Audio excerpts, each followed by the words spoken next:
Okay, this is LaDonna with And She Saw Stars. This came from one of the panels. Excuse me, Reinventing Monsters. As well worth it. It's really great.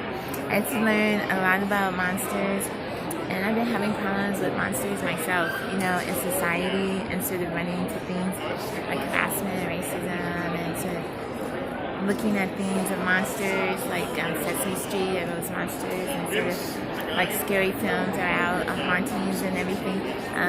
Sort of looking at those. We have a lot of movies that are thrillers and scary. We had Annabelle out earlier, and saw that, and then ghost hunters and stuff.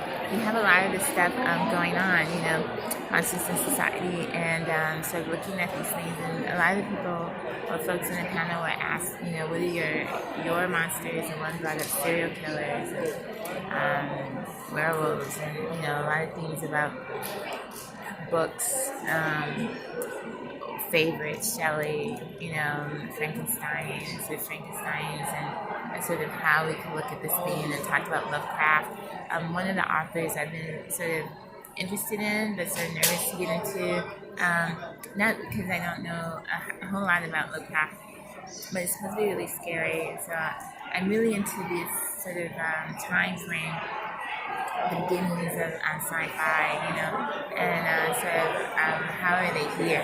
But this question of what is fear, what are we afraid for? Should we be afraid? And then one of the points that came out was these monsters that we have, and sort of how we maybe unravel them over time, and maybe become less afraid, maybe become our strengths, and these things become like our daemons, our totems, and our magics, and even our sigils and stuff that sort of protect us while we're out, shielding us while we're amongst with seemingly, unknown territories, where people don't want to go, where angels might not want to go even, and also where, even fairies get scared to go see.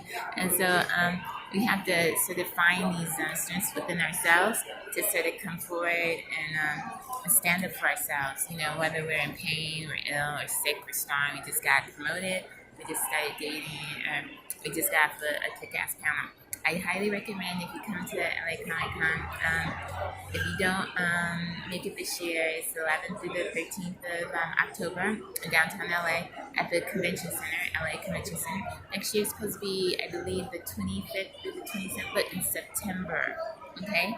And so look for it next year, and I can get you the exact dates, but either way, it's going to be September 2020, okay, for the next one. And it's well worth it. I totally will come out.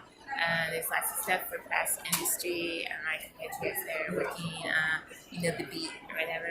And there's lots of stuff for panelists, people who want to get their ideas out, films out, and also the characters out. And as writers, and even developers of art or whatever, which was something that came up in the panel.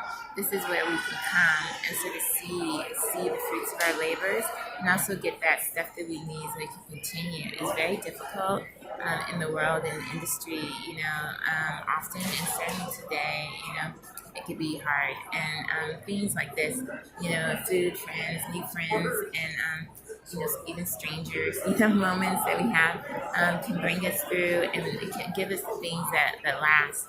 And that's why I sort of come and cover these things are trends, things that you can buy, your pens, your books, your arts, these moments with the authors where they sign it, or even a sketchbook, and you get some bit of a sketch in your book, and then also talking to people, maybe a reading of a bit of work, and a story. And these are things that help you get through. I've been going through comic cons, comic book conventions since a long time. Troy, Michigan, I'm originally from Michigan, all the way to San Diego Comic Con, where I used to volunteer, and then also go. I was stationed in McClellan Air Force Base, which is now closed, all the way to flying back to California to still attend, and using Marriott rewards to sort of make it, and which I got from family members, and then soon became my own. And so one of the things I think that we do, reinventing monsters, instead of reinventing ourselves, is a chance to come and look at ourselves, why we're here, what monsters are we thinking about, whether it's for art or writing or our own invention, but also just for understanding cruelties that we see in the world and why there's cruelty and why there's harm, why there are thrillers and why it is not necessarily thrilling, except maybe on the page or except on the screen, and how to sort of walk away stronger rather than weaker. And then if we fall, to still come up and transform this sort of moment to something of power, because that's essentially what we're looking at is power. Power maybe struggles, but eventually claims the power to become stronger people. So, if you get a chance to come out, please do.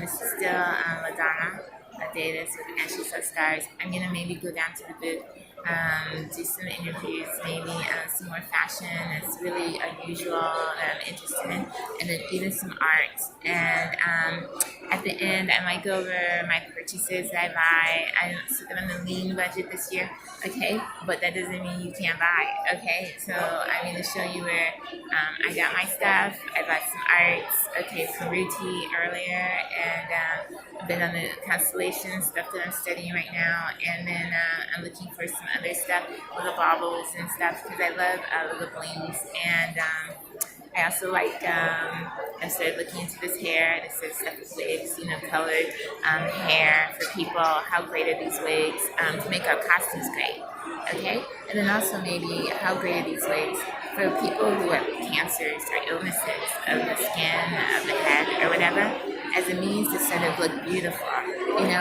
These wigs are very affordable, okay? But are they good quality, okay? If they're good enough for a costume, it doesn't necessarily mean, what I can't wear it as a person. This is where you have to come here and sort of look at these things that you can sort of wear. And my mom was really into wigs, and I know it was very popular in the 60s and 70s and even into the 80s, okay? But it's not just a church lady effect. It's very much hip. And take it from the church ladies, and stuff like that, and make it into something, that we can wear and we can look at and have it be a compliment, commentary on style, expression on us is very powerful. And it might kill a few monsters or two. Alright, so anyway, this is Donna with Ashes of Stars, and I will see you later. Okay, bye.